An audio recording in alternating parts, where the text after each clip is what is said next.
할렐루야. 우리 주위 돌아보시면서 마라나타 예수님 다시 오십니다. 인사 나누시겠습니다. 마라나타 예수님 다시 오십니다. 마라나타 예수님 다시 오십니다. 마라나타 예수님 다시 오십니다. 오늘은 요한복음 13장 34절 말씀을 중심으로 하나님의 본성에 대한 이해, 이와 같은 제목으로 말씀의 은혜를 나누고자 합니다. 오늘도 지난주에 이어서 사사기 말씀입니다. 성경의 사사기는 지난주에 이미 말씀드렸던 것처럼 하나님께서 아무 말씀도 하지 않으시는 것 같은 마치 암흑기와 같은 시대였다고 했습니다. 그러나 이 시대에도 하나님은 사랑의 하나님이심을 여실히 보여주시는 것이 바로 사사라고 일컬어지는 이스라엘의 지도자들입니다. 하나님은 이 사사들을 세우셔서 이스라엘을 위경 가운데서 건져내시고 이끄십니다. 그렇다면 이 사사들은 하나님 앞에 온전한 자들이었을까요? 물론 피조물인 사람들 중에 예수님 외에는 온전한 사람들이 있을 리가 없지 않습니까? 이렇듯 지도자로 부름받은 택함받은 자들이 깨달아야만 하는 것이 바로 이 부분입니다. 사람은 온전할 수 없다. 사람은 온전해서 택임받은 것이 아니다. 전적으로 택하신 분의 주권적인 은혜로 부름받은 것이다 라는 사실입니다.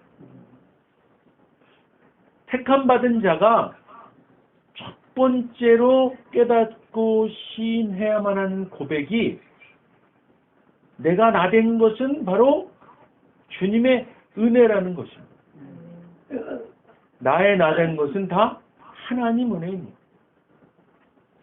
사사기 시대에도 사사로 부름받은 자들이 첫 번째로 고백했어야 할, 첫 번째로 깨닫고 명심했어야 할 것이 바로 이 고백이었어야 했던 것입니다. 구약의 사사시대나 지금을 사는 택함받은 우리의 고백이 너무나도 동일한 고백이어야 하는 것입니다. 지금의 이 시대를 사사시대와 같다고들 하면서 아이러니하게도 은혜의 시대라고 합니다. 이 은혜의 시대라는 것은 예수 그리스도께서 십자가에 못 박혀 죽으심으로 우리들의 과거, 현재, 미래의 모든 죄, 정죄함, 처벌까지도 완전하게 해결하십니다. 그래서 예수 그리스도를 믿는 은혜를 받은 누구나 더 이상 율법 아래 있지 아니하고 은혜 아래 있게 된 타락한 본성에서 새롭게 된 본성으로 거듭난, 그래서 이제는 더 이상 죄의 종노릇 하는 자가 아니라 하나님 나라 백성이요 하나님의 자녀된, 그래서 성령의 9가지 열매인 사랑과 실학과 화평과 오래 참음과 자비와 양선과 충성과 온유와 절제를 드러내는 그 본성이 우리의 새 사람된 본성임을 깨닫고 마음판에 새기고 그렇지 못한 모습을 드러낼 때마다 우리를 돌이켜보고 온전한 회개를 이룸으로써 택함받은 자의 거룩한 모습을 세상 사람들로부터도 확증받는 삶을 살아가는 이 은혜의 복음, 이 은혜의 본질을 회복하라는 역설의 시대인 것입니다. 은혜의 시대라고 하면서 실상으로는 은혜의 본질을 온전하게 누리지 못하는 이 시대에 우리는 은혜의 본질, 은혜의 정수를 깨닫고 누리고 나누고 베푸시기를 주님의 이름으로 간절히 축원드립니다. 이 모든 것의 상위 개념이 무엇이라고 했습니까? 사랑입니다. 사랑. 하나님은 사랑이시라는 대전제입니다. 오늘 본 말씀 요한복음 13장 34절입니다. 우리 함께 읽겠습니다.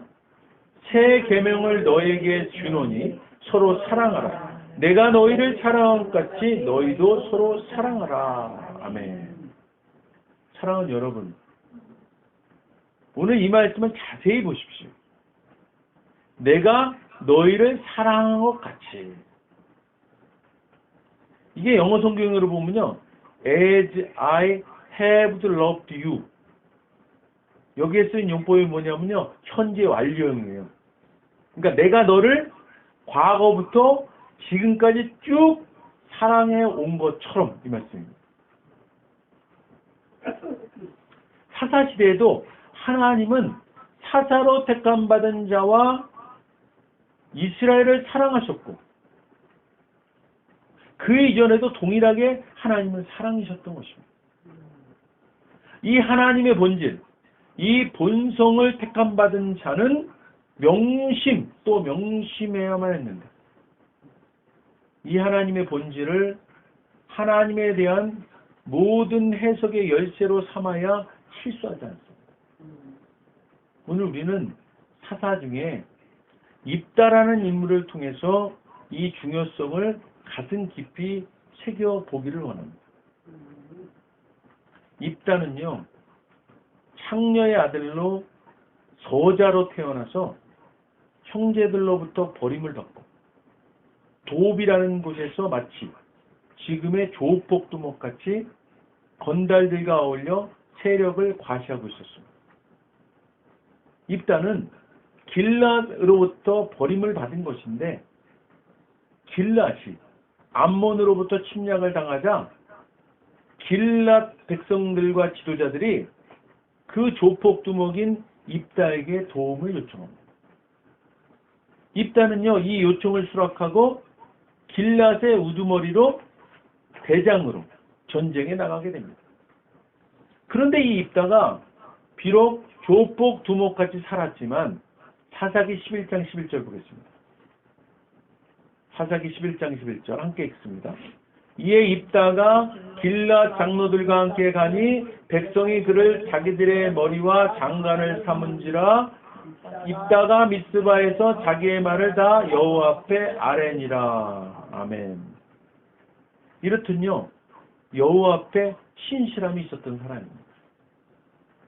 또한 이스라엘 조상들의 출애굽 여정의 역사도 대단히 정확히 알고 있는 사람이었습니다.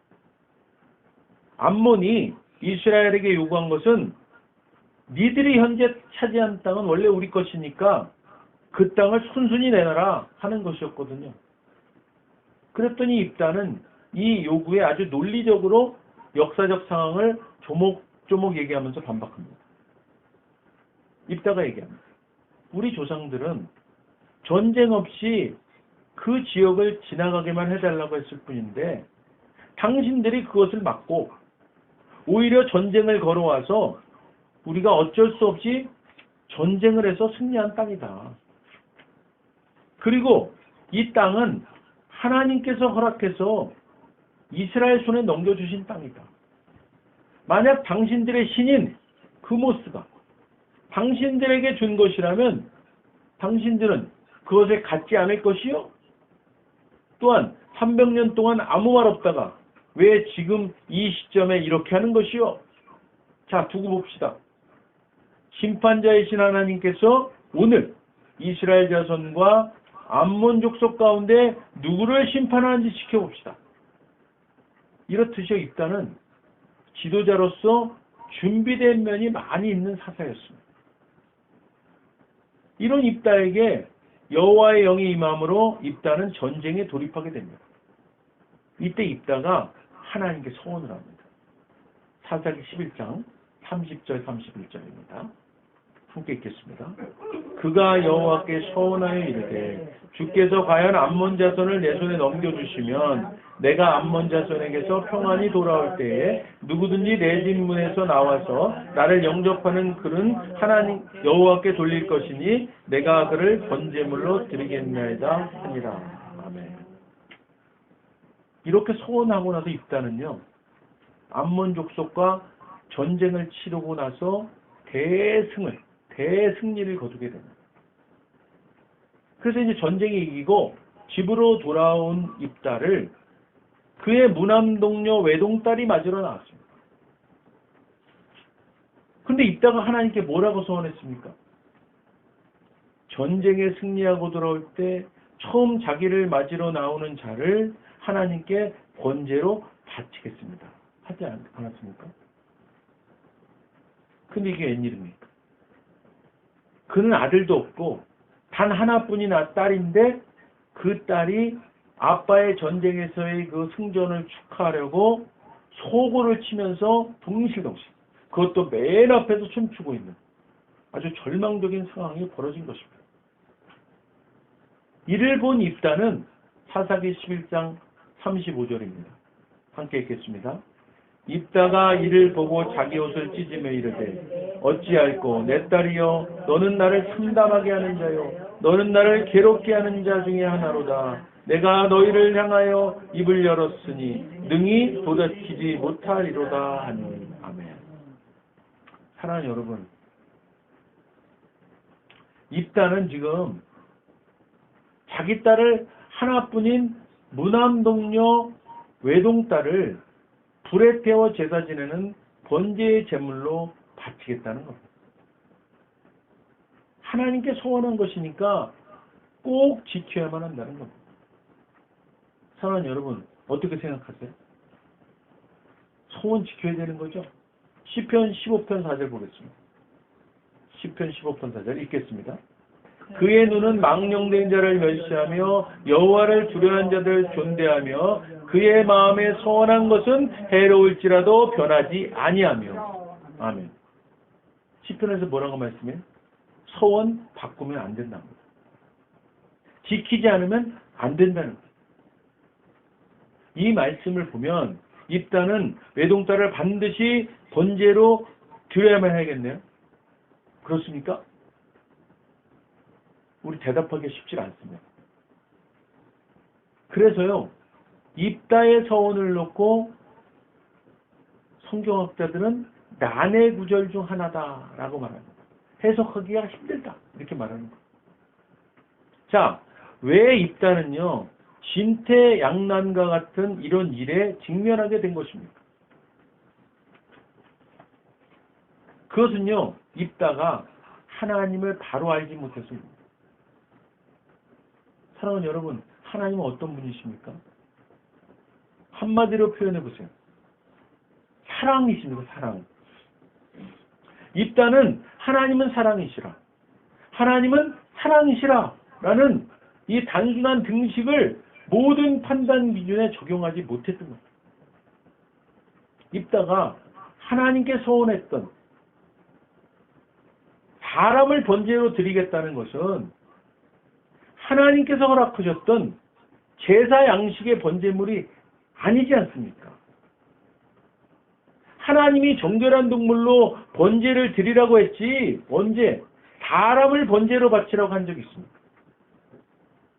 이것은 명백히요 이방 민족의 악한 풍습의 영향을 받고 사람 목숨이 가장 귀한 것이니까 아마 신께서도 이 귀한 것을 드리는 것을 가장 기뻐할 것이라는 잘못된 종교심에서 비롯된 것이었습니다.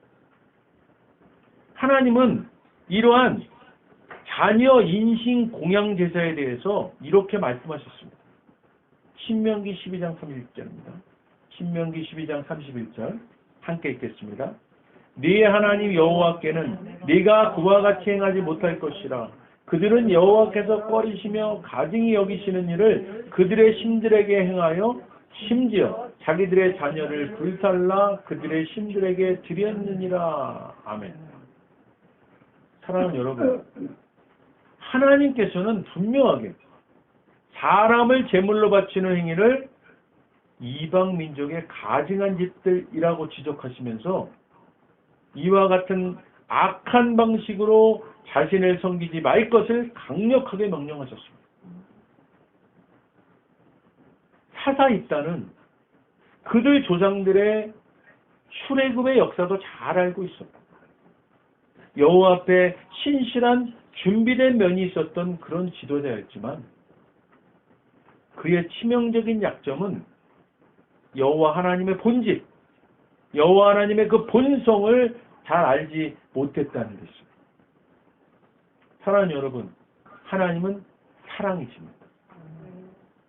이 단순하고도 명료한 대전제를 망각한 입다는 그래서 자기로서는 하나님에 대한 최고의 신실함의 표현으로 했다는 그 소원이 대단히 잘못된 소원이 됐던 것입니다. 입다의 이 소원은 하나님이 기뻐하실 리가 전혀 없는 오히려 강력하게 금하셨던 악행을 행하겠다는 참으로 하나님이 보시기에는 어처구니없고 안타깝기가 이루 말할 수 없는 그런 잘못돼도 한참 잘못된 소원이었던 것입니다. 그러나 입다는 이런 잘못된 소원을 끝까지 깨닫지 못하고 소원은 반드시 지켜야만 한다는 율법의 포로가 되어서 그는 결국 자신의 하나밖에 없는 사랑하는 딸을 번제로 제사하게 됩니다. 사랑하는 여러분, 이 입다의 비극적 이야기는 하나님을 다르게 잘 알지 못했기 때문에 일어난 어처구니 없는 비극이었던 겁니다.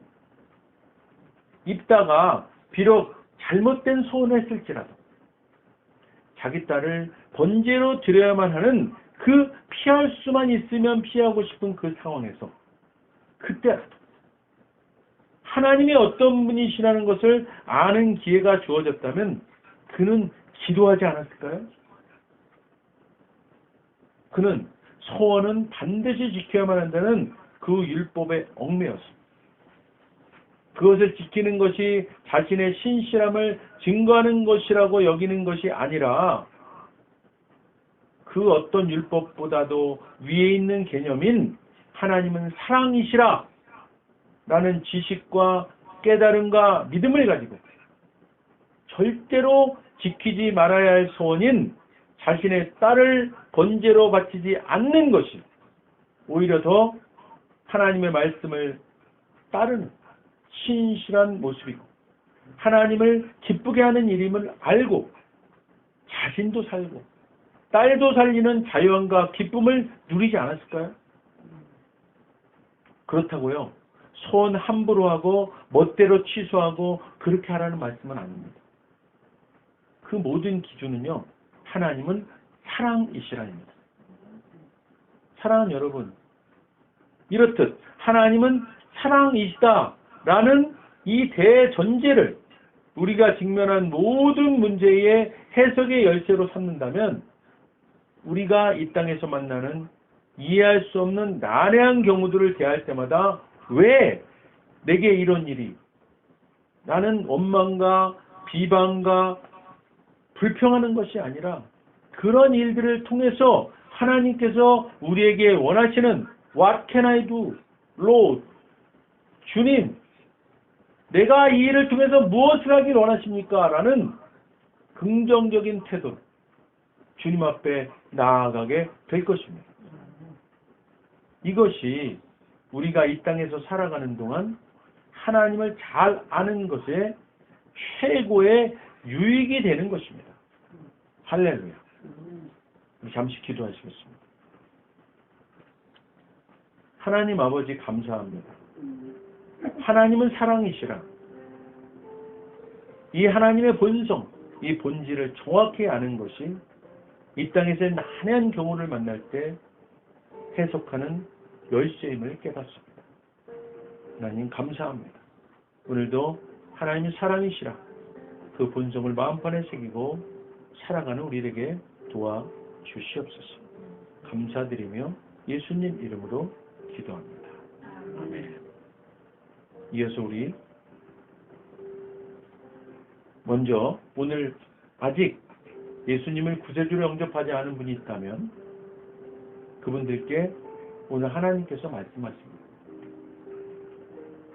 나는 너희를 사랑하기에 내 아들을 너희에게 주었다. 예수님 우리를 대신해서 십자가에 못 박혀 죽으셨고 우리를 위하여 우리를 대신하여 죽으셨습니다. 그 결과 거룩하신 하나님의 모든 정죄함과 처벌 우리가 아닌 대속제물이신 예수님께 떨어졌습니다. 성경에 기록된 바 하나님은 거룩하신 동시에 사랑이십니다.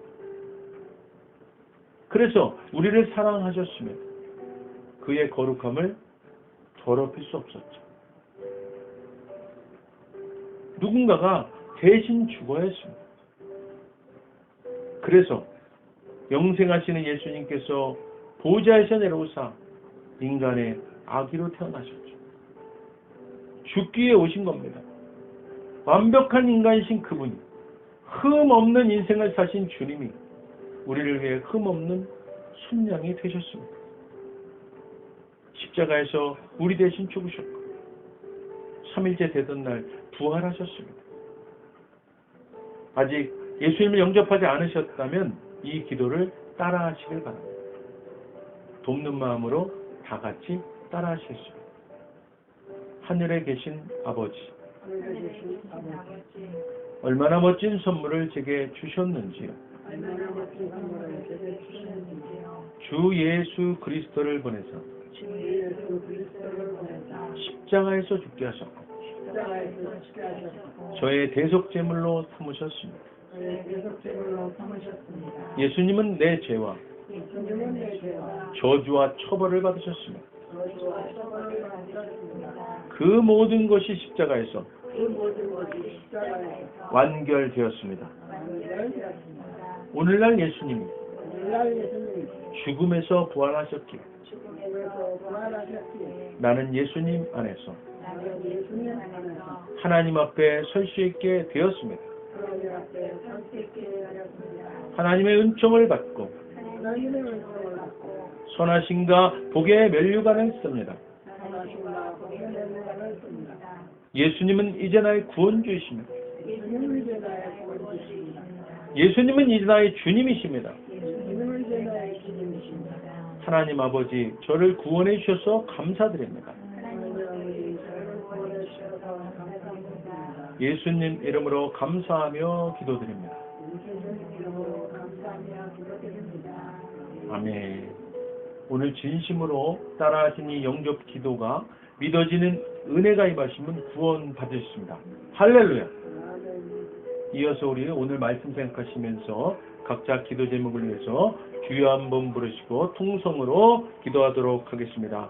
주여!